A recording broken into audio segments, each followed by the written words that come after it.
Tawi ukum kamarara zakisya ukum saikola sarkai laga kathara ukum panbida nana hobo pewi karim saikola ji umshung kabai itu miga chimali prona na kasatni noi ming mishmanda tek tek chingun amen ache ram khanga kapinga kena church thana pinga ram shela thana ping mang mani la sewa to na thu de le sak de le pray we ra ho ka chen shela da organization ni ba khat min shi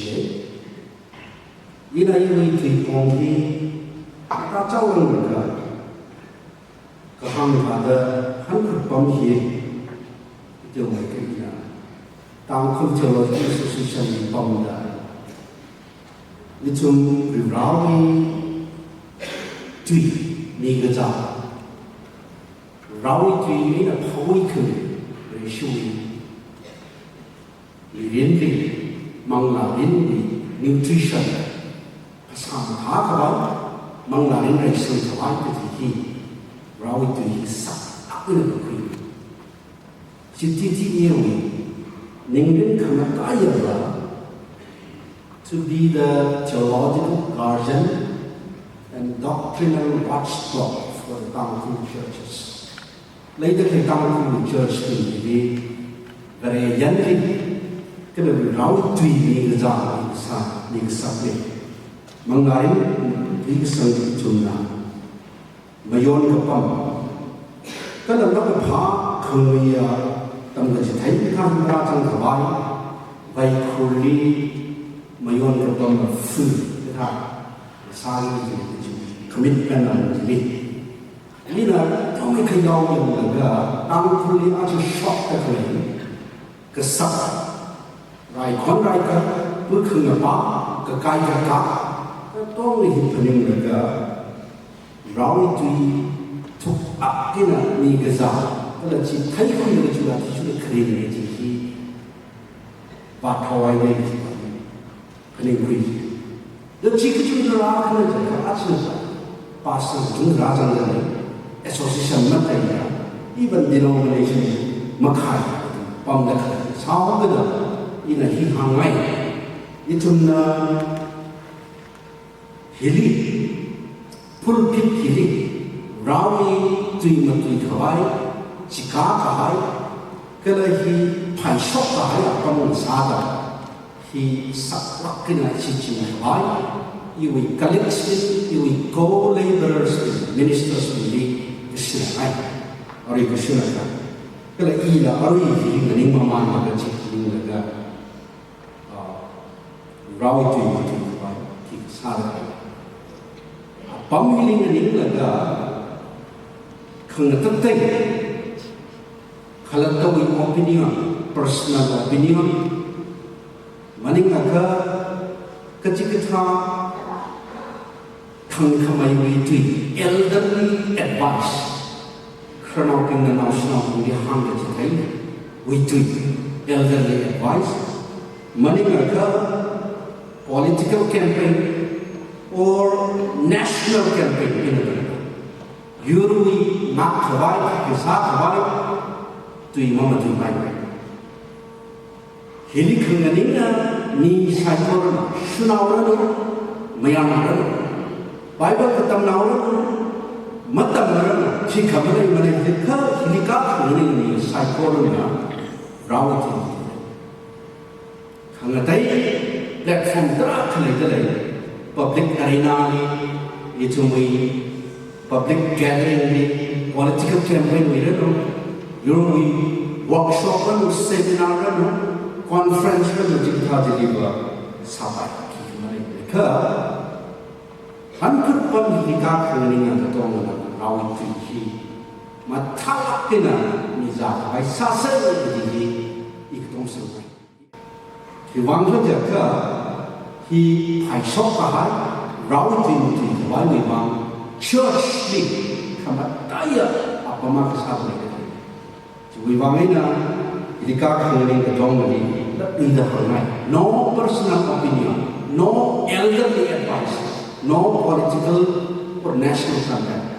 Only the word of God. Itu na courtly, secularly, court only bahagia, sakhi sahaja, witness jadi pokok lega, anak box jadi kah kening terang, ukil pana, lain jadi pangpar lega, mending pangkangkang sahaja. I will say the truth, nothing else but the truth. Ina kamasung jimat wira, kamasung maningla, kengatai. Kalau mau mati mereka kemasuk mati reda. Courtly macam saksi sahaja dekat kening ada. Hili politika kening kami saya koruna. I will say the word of God, nothing else but the word of God. The promisan betul siapa kami ini. Cuma kalau dibang, isi tangku memang arin, mereka sudah bahaya lagi. Diagnosis sama dengan begini. Ina pausa si church kali pastor ni kerana kena officer retired officer gathering officer kena kesangat kena orang lihat kami dah pastor nama mila kerja dengan Thailand. You tahu cuma mila. Nak kerana pastor sani kena yang berat kerja berjalan sesat. Kalau yang orang yang tidak ada yang saya pun ngelengah ke dalam berada di dalam yang sungai ini pastors ni ciuman bangsa orang yang jadi orang cium mana ida orang kecil yang cinta pun meninggal kau iman saja tu rawat tu kecil payah macam ina hangga pahaya Wida kami ayat ina ini kepening para aina hampir aja rawat kepening parti maham ler kerja kering le Bible yang hampir le tam gaji thayap le kelah ha sok tingri kondisi dalam negara account kira double standard account ini jenis kecil kening lega ini ini memang lecita Wang kerja itu nak form nak bergerak, arus masa praktik sahaja itu supplication, migran bergerak hiba, syasyak pangsyasya, bergerak jenang mereka, abang masyun sah bergerak, abang kekayaan meninggalkan. Ina US itu kapal dalam kemudian Singapura itu sudah kapal negara. Cui opportunity kena dia berkaya,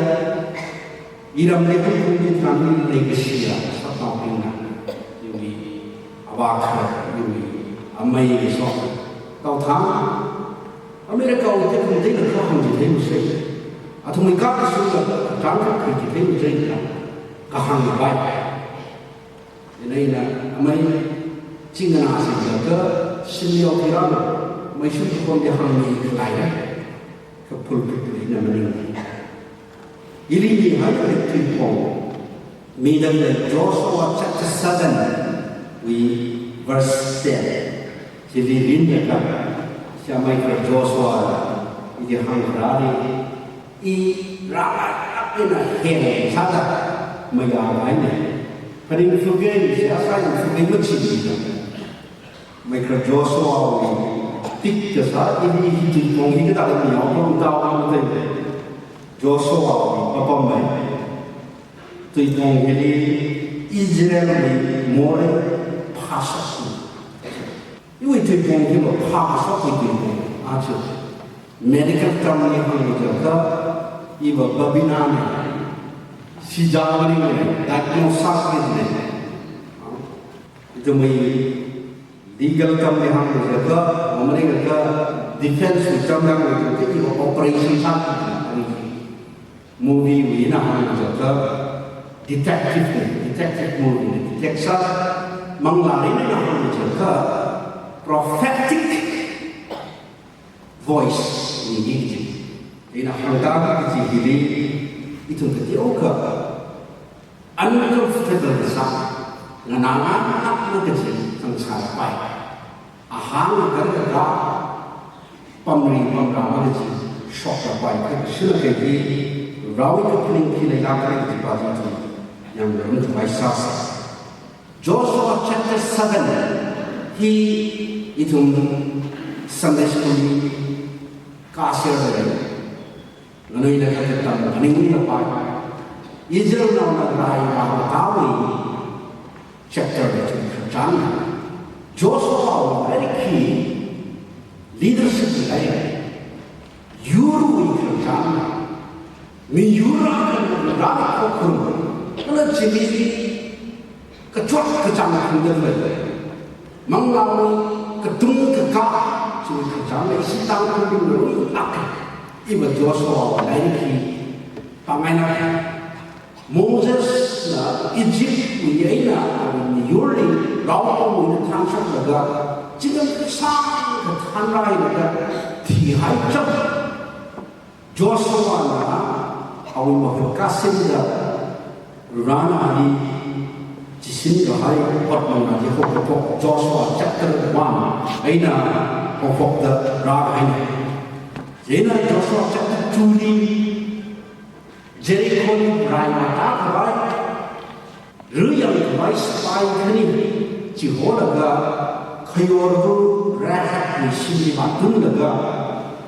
tu kuinai ka Sinau bawa kami hanya kerjaan chapter 2 itu sama dengan jadi chapter 3 Jordan kong kemaka apa makna nanti sebagai negara tu rai badal dan tinggi rana nasib di bahaya saya ini kalau bangji akan bahaya bakui bahaya bayui bahaya bau gigi atai kematai Tamra Jordan kong kemakan chapter 3 jadi kai kena Israel kong kemakan jadi confuse sakal itu Egypt itu lewat kong kemakan Egypt ini siapa yang menghomra kemakan lagi Red Sea ada Jordan kong jadi banyak kena kong raya yui kewani macam lagi gitu Kong, chỉ mà cán khi được đó cấp phải chỉ lui đó cái này sao đó Kong cái mà cán gì sống phong đó yếu sai có mà nó biết lắm cái này người đó nó chỉ phản lắm cái này sau họ trong một gì chapter 4 đi người đó nó cấp cả hai cái sao như hai cái này của anh mà nó xuân xây rồi Jordan Kong mà cán cái đó mà nó ada kini susah, asyik sang ada kini. Chapter 5, Gilgal ni, ahui ni sokter berani nak lihat kerja kini. Recommitment bersama, lawan menyurna ini kan terlalu pasal chapter 1 to 16 ada kamu mana. Chapter 6 ni Jericho kaya ni Atau nak ning dari rana suatu sudah terutang terus kau agak milusan terus marching sana ngabai je kuilu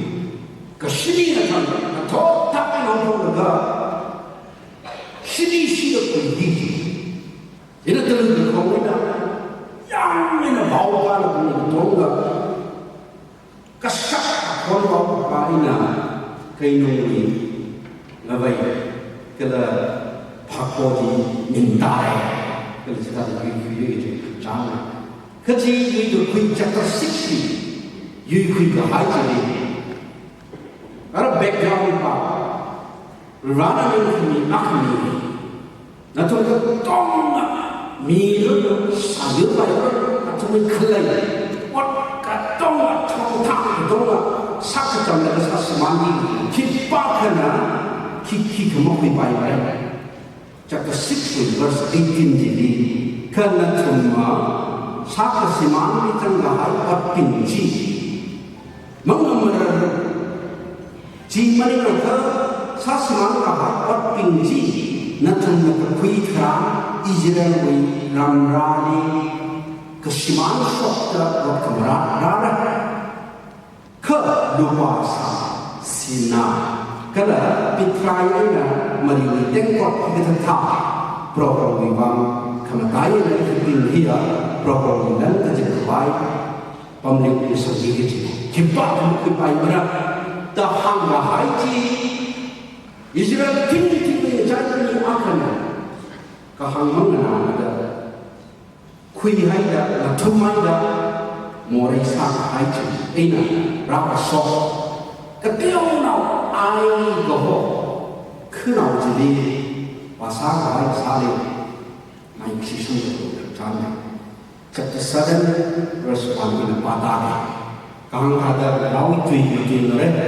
cuma rawi tui menasa. Ada Sunday school berjalan hangkom dah jiran kita malam itu. Tapi dah pening bahasa.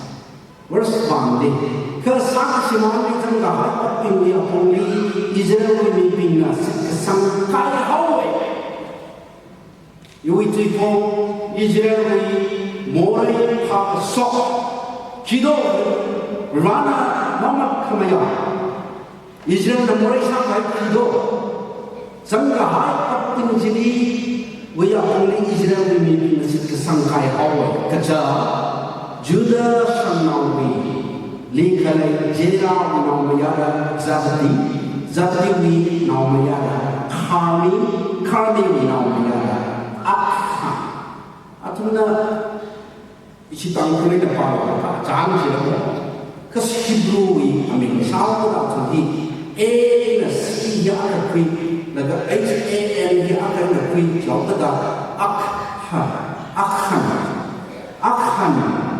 Cina sakatan kahai pot kui tui hau kalau Israel ini pilih pro malum khabar mai tha tui hau Joshua na Jericho ina Bethel di Chinsopa Bethel ni lemli kalai ai jidi ni pindi Jehovah da kanai ngalai jidi baraga ayam China ni pindi China baraga ayam kui kala atuna Joshua da bunda kanai mi sa ko ma maran ka tingken ka thumsita ba ka sa China angrer aiมีกระโดงเลยมาบางสักกระจายทุนเดียวกันบางคือที่เราไม่ซื้อมันต้องมาขมาบางสักเลยมันมีทิ้งกันทิ้งนี่บางคุกตั้งใหญ่สักเลยกระจุยน้ำสอบที่ไหนเป็นกวดอุ้งมีเจ้าหน้ามีเป็นจุยไอ้น่ะทิ้งกระจุยชื่อกันไปคืออาทุนไอ้มีเป็นไอ้น่ะยังรายการกระจายอาทุนสังสกราสักkalau ai ni pingna sebari mui ngabai ku ina tanda homdai kada atun tunna ta shukr shau hawa jena Joshua na ka chon shekha laga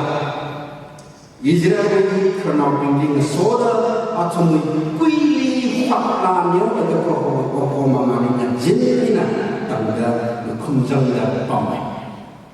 Awinin kah yang semuanya melainkan ada menjadi masuk ni sini tanggung ni kau tahu ni ada pakau sila kemarin sekarang hari ini yui kui bahar ada ketemu nama mau cerita apa lagi kesana juga mayuri tu jadi Joshua hamai ya Provo beri kisah demi ini Jordan kanda kira sakale komplain apa pun gaya kita tak komplain ni asyik kerja macam Joshua na kalau bimbingan kiwiba itu ni tak ada hang ni tanda kale aja Egypt ni rawa sana kan sana kita kale ni ciliba cot sana kan sana ay sampai ni kecil kau kecot kecil mana sana Emor bin pangli misang ke hawai dia arui thang sokla itu Jordan makanda lakh bakam sasi kecil pamaira pro Israel na atumi yang kesini aina yang bahai kerana inaki hangrakale Joshua tuin ina payang mereka dia kelang suatu cangkang. Acung ni ini kihang mereka le. Ketika kau kenal air jadi menyui tuai. Yang kesinau ini ketika yang kau ini acung ni kasih dia isi ni kihang mereka le. Kita tahu nak kiban ada ciwi ningkai kiban ada. Anak hangkang mesti bersenang-senang. Kerja kena nauping, kalau nalai jadi kepampingnya, hisalaga itu li rapi namra, pantai sekian orang, asyik menyuju asyik menjangai, asyik mencuri, isi pangkat kesasar apa itu image kuitan lain, kaya kita pausa saja, yorkan lainnya terlalu besar, yang ketiga. Advantage kecil. Kalau itu mimi, opportunity, aina kita tahu dah. Kalau nawi maha mingwi bang dan nanti syarat. Joshua itu awi pada lagi, ini mereka Joshua itu faith, cincang itu syaitan. Yo ina kapal kuyulah, ina abah Abraham ni nasi kahai, situ ia kesopre, iu miu no miu, sila ada menai sebagai kisah Malay orang yang anak ni kisah ada, pro honoi kami mana tanda, ris layai apa ni? Kalau isi juri ini orang tuai na kita ringan je, orang tuai ni na kita tahu dah, kecuali kengaci, katarik. Si tahu pun anak ini kan kerajaan tu. Aru ini Joshua nak ambil lagi. Hak maha, nawi ni membangun besar lagi. Oh, ini besar. Cina ini mana ni? Cina aus, Rana.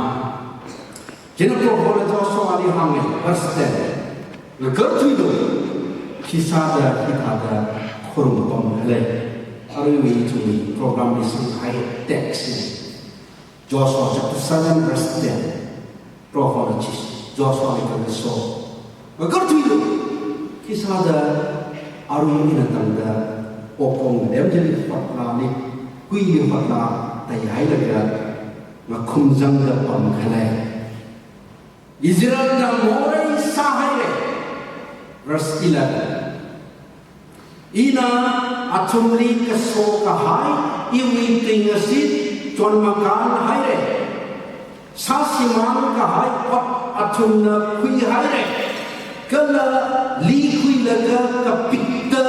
atumi ot luli tumai lei chapter 7 hipa laga hiwi ki verse asuk dijika verse 11 sampai alhamdulillah Israel na morai sahaya ketika morai itu ina curi kesoga hai iwi tinggal sit tuan mengkam hai masalo kecinin kami kai hai sasiman hai ot kai ka atun kui hai kala li Israel ni morai hasoklo sisija Israel morai ni number 1 ning kami kai morai number 2 kalim kalamarwi makui ran priga hai morai si tang khui konteks ni itu tong ka mahamani ka achu teks ni yang laga Israel ni morai ji itu nak dikepain so tahu kui morai kile apa tu dijui morai refleks sasa sejak kini ini number 1 ning kini kaya masalah kecil sah kini kata ning kini kaya kini masalah kecil sah atang chapter 16 verse 18 ni pasok kahai Atong masabi ka maui jinay rai yui na gachui na kipa ka na awi kalatawi pocket di masul pai mare gachui mo kai pai mare gachui ning kami je kaya laga khi atuna li hai khali wi tui na sit trong kemakan wi khangamar wi kapikta atuni khalatawi khangatu pai ning khani ka kai kana khana ini fokus sangat macam tu kerja nai haida kerja haida paling kerja yang sebab binarita seperti diagnosis kita kepik terkui makui corruption First Timothy chapter 6 verse 10 dikatakan ada landri kekahau hina more ni amayu landri more ni amayu ni mako satu ngai kan landri kengamar atang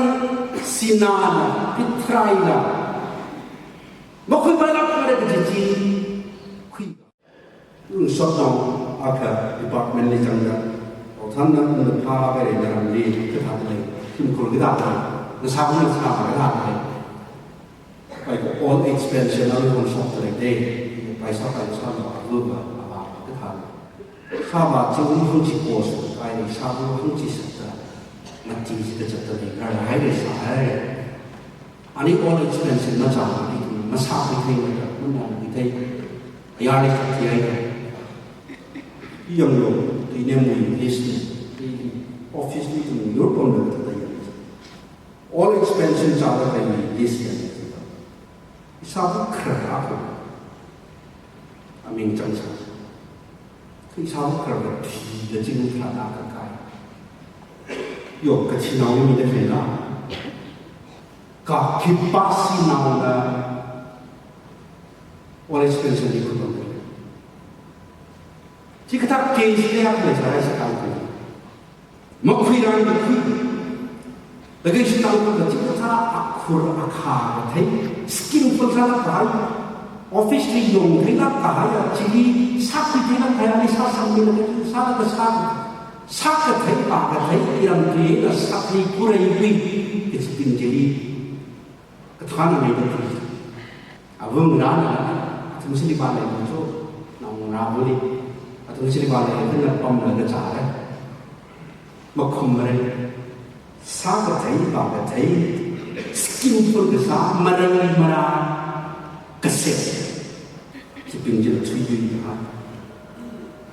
eranya just coklat,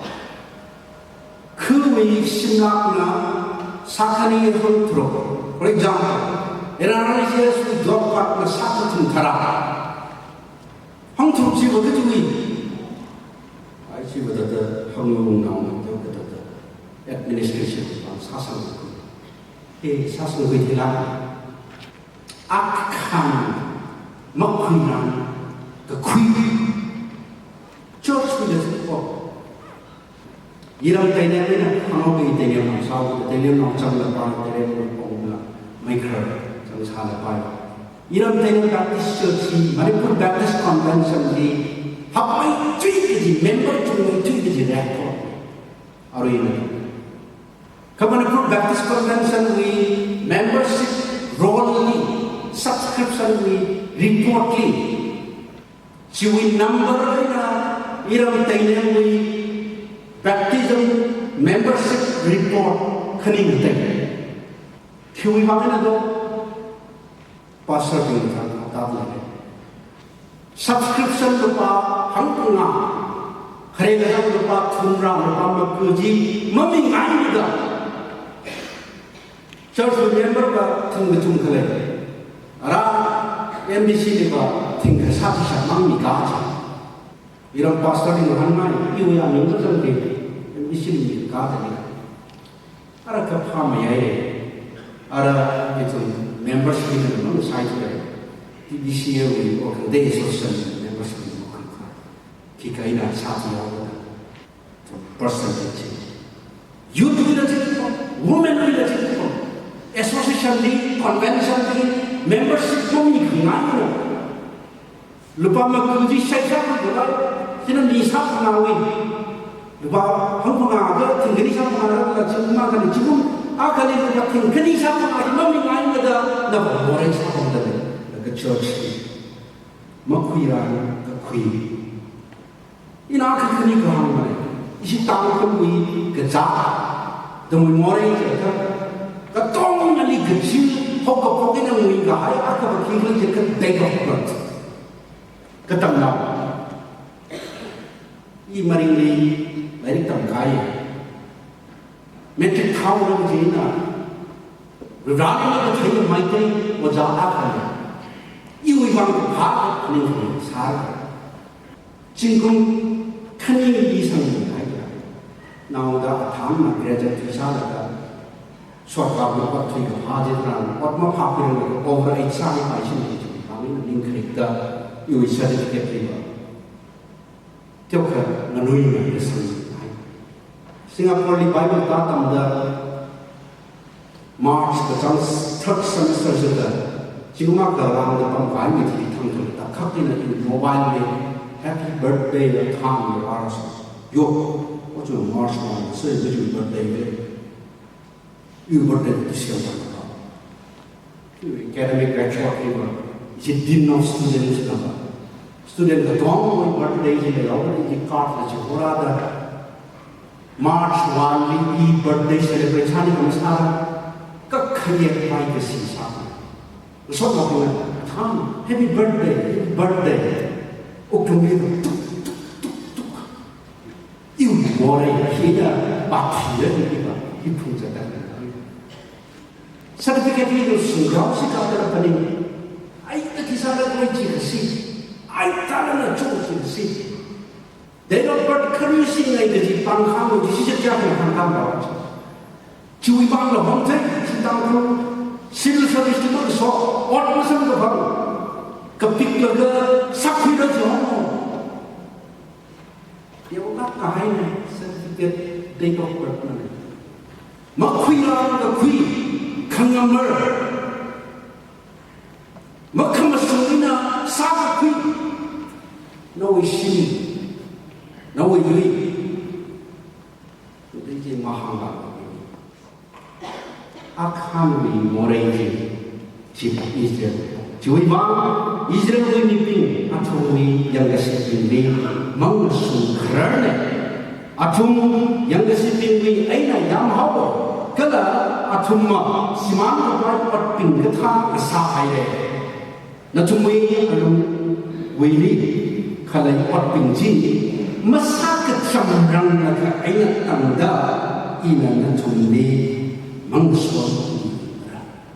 Verse 12, chapter 7, verse 12. Umpama Israel, Israel beribra Yahweh, Joshua kan nagalai raya talaga, mora isaka hai hai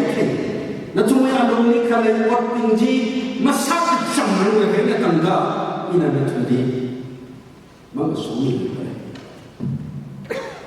Ai kan tahu kenal ni mangsuan ni. Sini kan, kata ada musuh kejido si Arab, terak kahang rokai raya, berbau musuh kami, awi so kami, kata ada sanggup ni raya, itu saya sahaja, boleh. Kamu sendiri jikido, dapat apa? Tunggahaya, lan, tunggahaya, wat tinggi, masak jangan begini. Simulnya ada satu ni kan, simulnya ada kusok ni kan. Seperti meninggal, mimpi hari satu kelahang Joshua itu so. Akan memberi mana nanti kalau terang kerja Israel berdoa kepada kelahang. Oh Israel, nanti mengalami satu tangga apa yang lain. Nanti alumni aina wat pinji makui thirang naga tanda natumui yang geshe pingdi natum mangusungara ketiau kani litan haimai di pangkat kada pungkiri tuni ku saura da ngajak da WhatsApp ni da lagi sahaja mana nomor tu jitu nathum alungli lai le ot pin chi mo khu thi lai ka ina ta nathum yang sibingli nathum musna chui ba akam ang thor nathum ni sang ding ya ti su da khira kala prohona ha kui sang chi simkur ping aina ra kala prohona ha kui simkur chi simla mi masing aina ra kala prohona ha kui mi masing chi mi abu aina ra diagnosa la hi so sa vai grama so kala sakatang ra ot ka khuya a chi li kala ot ping sai ko mi chi mai ina dara kala ana proho waiting sitchi chon makan haile kala Israel ko ni ana khaya sa haile ji thai ka sa in verse 16 ji ina Joshua na thot tak through the sang ina Israel kui kra ina Judah sang ni kui hawa kala Judah sang ni nganai da kui rai kala Zera wisim kurting di kui hawa kala ana zera wisim natin na kui rai kala zedali kui lui hawa kala ana zedali sim natin na buku tiotama kui karai na Judah sangwi zera wi naumayara zabdi wi naumayara karbi wi naumayara akhan di kui hawa Jaina Joshua na akhan di hanga ina umayara Israel wi proho bari tek madai na satu kala ali masok ni ara nana ki sahawla gaji ili khulu iwi ina mathumai dakka krisirena prastonti li kala akhan Joshua na hanga changkhat ina Israel di proho bari mana imore sang kala ina sama hai pochi kine horkathan hai kasa lan ping chun jai shinaru kachong khatha aka kala shikkel shakhani kharita lupasa aka kala shikkel hangpunga kharita sinatang aka chi ka thai ina ngamara ling chang hawe kala khui hawe kala yang lo chi ping ji iu de chuan sin lei khu aka ni pa sa ina na jing ya thum mai da oi tent house the chuan sin Chili yang verse 22 jena Joshua na mi Jehovah kala atuna kecuan sindi nasama kala yang do o kecuan sindi do basa ini mezing na cukup haisa kala atuna ot pinji kecuan sindi ina kusok na Joshua ina Israel ni ping sai korali kui ummi da probably mangani paiti thai jena Joshua ina Israel sai kor Zerawi naumaya akhamli awi lupasa kecuan sinadang kala awi naumaya rapi ina naumaya rapi kala awi saiba kala gadha kala yaw kala awi kecuan shim kala awi kala lai sai koro krupkui naga ina nasoda atum akor tampak kuisan kala Joshua hangne kisah na ituni jot sakhala aju prabon nani ke jot khirami haye jena Israel na kan sai korona atuni khiraga haye akhamwi naumerapi naulapi shukailan ka tong jini ngayung ina ho thapta atuni mai ina ta Iktame thunga hai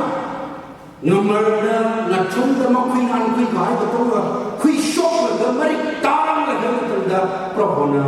itu memang song isi tangkang ada sani kan rawi tuiba kita mulai namo itu dasar kening hili seharasa akali meeting mohon lagan thum ga hai ka thum tik ai ne khlai mong ta i ma chang do na ma chang do reflection is Hosea chapter 16 verse 16 Prohona kaham ina na tuina kezikat sacrifice meningkat ina na tuina Matthew chapter 15 verse 18 itu memproses Kristen kaham these people honor me with their lips bibingina ilia akamore na tada hangga penek nai but their hearts are far from me. Atau kuklungba katapu ni deh. Aceh itu ketuntang dengan negara pasar itu sakit kena kamorwi lips. Ini sahau saja kena nahoran. Itu mungkin kuklung prohona kepuan. Anak ni macam dicini. Morai ayur kini deh. Itu nak teologi kita ni. Akana masyado gaji gesah sama mampu melihat mafopa masyado gesah jadi sin of commission itu nak commit gesah aktif gesah sin of commission mulai ayat kena salo gaji gesah cuma mulai gerai kecak hina cuy yo salo begini kami makan ya awak kumilo semua makan ya kapa orang kena tu orang bergesah ni kami kekal jadi sin of omission dan omission salo begini ada naten omission sin of commission juga sin of omission ngerai cakap Like our Father, freedom is not free. Ning kam hi kalem maning manai. Kalem mai ning kam semua pai. Ai chili writer pan. Most of the problems in the world today are not because of the activity of the rascals, but because of the inactivity of the good people. Oh, ketika dia jadi problem kacung ke tadi, kau nggak mending salah kacung ke tadi, maka pahami pun, kekai kekasar lagi, kali kesul jangkau kamu, maka pahami pun jenak orang ini kesawi mending mana, fakta kelai problem kepahami pun, ning kebetulin pun, hak kedami pun, good people, atau orang nak kesawi. Because of the inactivity of the good people. Kita ayat kan, kali kesini kesini, maka bahasa sapi, jika mereka kembali, payah ini pening terlihat, kesalahan keji itu kesalahan keji, kepahami bila mereka berasa kesalahan. Nobody is exempted. Ila samanya. Yêu sao khi đi đến lịch thì bảo ina nó sao mày ina khali cái sự trong con mà mày gì sẽ ai sai phô nó thăng sao cái gì vậy sin of omission ra này sao Paul đã cả hàng Romans 3:23 for all have sinned and fall short of the glory of God. Renowned the community bắt nó ra xuống chuối trong mọi sai isi tahu tu khutu akhami morai cimang yui morai kini jadi cepat ina sawo keji masatu keji ningkami kai lela makui dah lela ci pulsok nak mai litare ina sara keji kai lela masatu keji lela